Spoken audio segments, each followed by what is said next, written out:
Bonjour chers amis, content de vous revoir après la pause de l'été. Savez-vous que 10% des Français croient que la Terre est plate? Oui, 10% des Français. Et je pense que c'est pareil pour la Belgique, la Suisse, le Canada ou le Luxembourg. Oui, 10% des Français. Et si l'on essaie de convaincre ces personnes en argumentant de manière scientifique que la Terre n'est pas plate mais plutôt arrondie, non, ça ne marchera pas. Ils diront, même si on les porte dans l'espace, non, ils diront que c'est un complot de la NASA qui a mis des écrans partout. Voilà. Alors on peut se poser la question, qu'est-ce qu'il y a derrière cette conviction profonde que la Terre est plate? Je pense qu'il y a deux tendances fortes. D'abord, quelqu'un qui a une idée fortement minoritaire a tendance à être têtu, à s'acharner dans son idée. Deuxième tendance, et c'est la plus fondamentale pour ce que je veux vous dire par la suite, c'est qu'il y a comme un glissement chez la personne entre l'idée et l'être. Cette idée que la Terre est plate, pour prendre notre exemple, fait ou devient partie de son être. Étonnant, non? Mais en fait, ça explique le fait que si je donne des arguments contre son idée, c'est un peu comme si je donnais des arguments contre son être. Non, mais j'existe, donc la Terre est plate.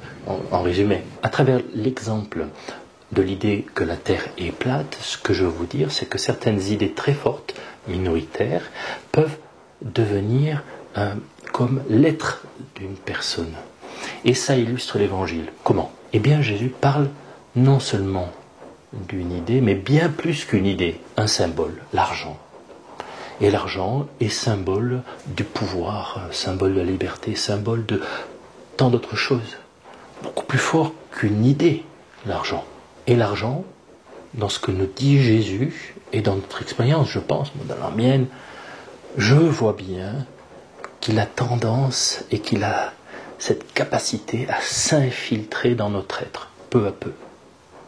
Il a ce pouvoir de s'associer à nous de manière intime, parce qu'il est tellement symbolique de liberté, pouvoir, je redis, et de tant d'autres choses, l'argent. Et alors Jésus, si je lis rapidement sa parabole, je pourrais croire qu'il fait l'apologie du vol. Non, ce n'est pas du tout ça. Il fait l'apologie de la liberté par rapport à l'argent.